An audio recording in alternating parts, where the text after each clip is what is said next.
Hi guys, how are you doing? Guess what? This is my 11th video since I started blogging, or rather vlogging, a month ago. And I'm super excited. I'm happy. I'm proud of myself because for the first time, I've actually done something consistently. If you look at my channel, I used to put a lot of things back in the day. Well, not a lot of things actually, few things back in the day, but now I am super consistent and I'm so proud of myself. So if you're watching this video now and you haven't subscribed, please consider subscribing because it will go a long way in supporting this particular hustle.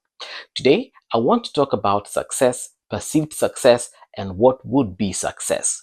There's a meme I put out, I think 2 or 3 days ago on my Instagram, and I was talking about the way people on social media are showing us how they have advanced, how they have succeeded, or how they are succeeding in their various hustles, whether it's employment, whether it's business, whether it's family-wise. And it got me thinking. And I actually got into a conversation with a friend of mine, and we kind of discussed what true success is. And the conversation kind of spiraled, talking about our own parents and the generation that they came from, the generation that they find themselves in together with us, and the generation they will leave once their time has expired here on earth. Now, this is what I mean. In case you didn't see that meme, I hope I'll be able to put it on the screen somewhere, but it was talking about the way people on OnlyFans are making money, drug dealers out there making money, and you doing your honest work from maybe 8 a.m. to 5 p.m., you probably have got very little to show for it, right? Chances are you wake up very early, like at 5 a.m. so that you can beat the traffic, probably prepare your breakfast and prepare your kids for school, prepare your husband for work, or even prepare your wife for work, prepare yourself for work. You go hustle, then at 5 o'clock you have to come back home, fight traffic once again. Once you get home, you have to cook dinner. You have to, like, it's a lot of work. And then year in, year out, you discover by day you have absolutely nothing to show for it. And those things kind of discourage people, because getting back to the people on OnlyFans or the drug dealers, I would like to believe, they are balling. You have friends you see on Instagram every now and then. Today they're in Diani, another day they're in Samburu, another day they're in Zanzibar, another day they're at the Masai Mara. In less than a month, someone has done 4 trips. You, with your legit hustle, you can hardly even do Mombasa once a year. The longest vacation you take is a weekend where you have to go to Shags, during Christmas, so that you can get home and people start asking you questions such as, gari yako iko wapi? Bibi yako ako wapi? Utaoa lini ama utaolewa nini? Bwana yako ako wapi? Watoto wako wapi? It's like your success is never getting there. What does that mean for you? Does it mean that you will never be successful? Does it mean that you give up right now and just, patia life kidole cha kati and you give up? In my opinion, I don't believe so. For someone who's, and when I say someone, I'm talking about myself, for someone who's been there, done that, in life you always have highs and you have lows. There are times I look at back during the times when, the hustle was giving itself, when I had like 1 million MCing gigs in a month, when I had like a lot of voiceovers in a month. And nowadays, things are not the same. And I remember Kwanzaa, before we got into the digital, what is it called? Digital space. Forget social media. Talking about digital and versus analog TV. Things were really good in the media industry. We would get voiceovers 24/7. We would get MCing gigs 24/7. But things kind of changed during that time.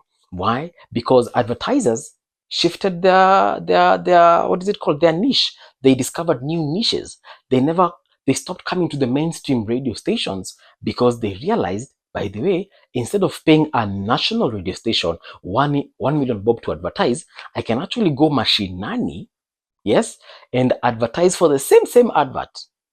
Advertise for much, much less.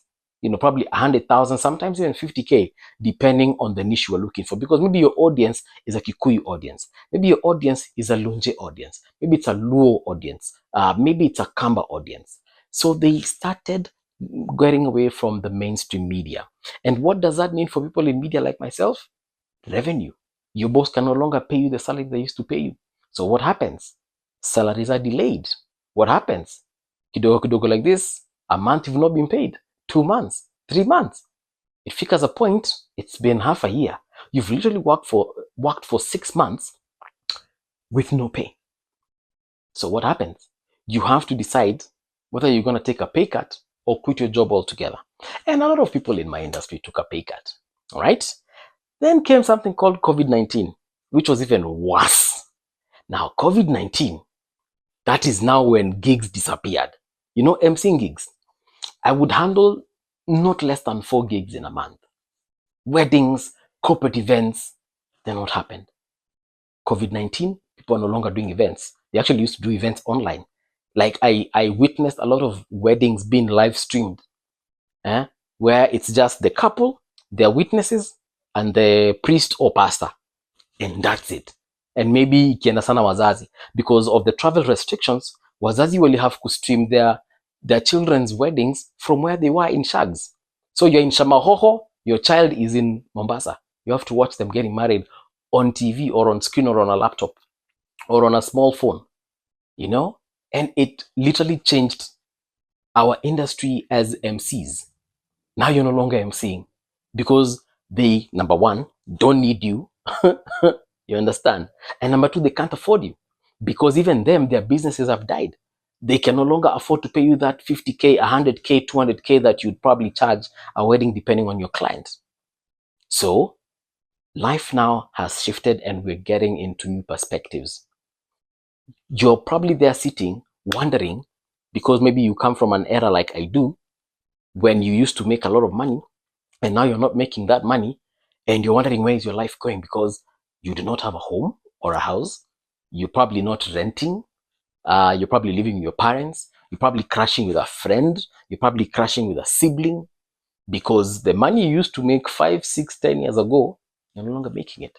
And that kind of kills you because you're asking yourself, where am I headed as an individual? Your wife probably left you because hauna pesa.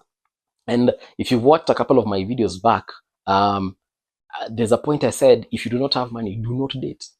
Me, I know of couples who had to separate because the husband, to be specific, doesn't have money. Bibi amekaa hapo akaona hapana, mimi ni agal toto. I need to have my hair done. I need to have my nails done. I need to go out. I need to, I need to have the good life. And since this guy can no longer provide it, and there's another guy here on the side, maybe at my office, who's looking more eligible, start moving out with that person. The next thing you know, you have to separate with your husband. So I know a lot of couples, a lot of marriages that had to break because of this particular financial situation. And as sad as it may sound, someone probably is actually going to experience it and they do not know it yet. So the reason for this video for today is to talk about success and perceived success. Now, the conversation I was having with my friend is, what kind of generation that is the millennials and probably to some extent Gen Zs, what kind of generation are we in terms of leaving wealth for our children, leaving wealth for our offspring? And this is a reality. I know a lot of millennials who have not yet put their life together. And it's not really a bad thing, but it is time to wake up and start realizing that your future is probably not just your future alone. It is the future for your kids and also for your, probably their children's children, your children's children rather, because our parents probably left a kashake for us somewhere. Me, I can speak for my parents. Mimi najua kuna mali, kuna kashamba somewhere. And my siblings and I will inherit it at one point in our lives if our parents do wish to leave it to us. Yeah. But when I look at my generation, we literally have nothing to leave for our kids. And it is because of the economic dispensation that we are in right now. We haven't had opportunities to create wealth like our parents did. Our parents had opportunity after opportunity and they actually took it. The ones who did. Of course, not all of them did. But majority of parents, and that is why millennials always have ushago to go to. Yeah? Siwe Christmas unenanga ushago. Easter chances are unenanga ushago pia. But your kids as a millennial, your kids do not go to your ushago. Your kids go, or rather they don't go to their ushago. They go to your ushago. For example, I come from Kitui. So, ikifika time ya Christmas, tunaendanga ushago kwangu, kwetu, mali wazazi wangu wamejenga. You understand? Yes, people in my age will probably buy a few apartments in Nairobi, but that's not ushago. And that's now where I come and ask about generational wealth. Have we left generational wealth for the generations that we have given birth to? Do we have the same opportunities as our parents did to make that generational wealth? I remember, actually, my parents and all their siblings got jobs with Gava. Yeah, I have uncles and aunties who work in the army. I have uncles and aunties who work in the police force. I have uncles and aunties who work in various ministries of the government. Like in my generation, people are everywhere. Kuna watu wako US, it's a good thing. Kuna watu wako what is it called? Places within Africa, which is a good thing. But no one is solidly employed by the government. And actually, when COVID hit, the number of cousins who lost their jobs, my friend, I don't even have enough fingers and toes to count. People lost jobs in droves. People went back to their parents. People went back to their shags. And now I am asking, what will happen when we actually hit 60? You know, as millennials, when we actually hit 60 and now we have to leave employment, or we can no longer work in our biasharas, if at all we have any. You know, when we are old and we can't work, we do not have the energy to run after clients and customers. What are we going to leave our children behind? Because at least our parents, they left that 1 acre or maybe a small plot somewhere where you can plant a few nyanyas and tungus there and sell. But what if you have like 3 kids, and then you and your brothers and your sisters probably have like 3 kids each? Will those kids fit in the same piece of land that your parents left? And what about their kids after that? And it got me thinking that we are in trouble. And we are in proper trouble, like serious trouble. And I do not know how we're going to get out of that. Do we blame our governments for not creating enough opportunities for us? Do we blame our government because I'm unable to get employed in the army? Do we blame the government because I'm unable to get into the ministries? Because let's be honest, even in our current government right now, the Kenya Kwanza government, they kind of froze employment. If you look at a lot of the adverts right now, they're just taking interns.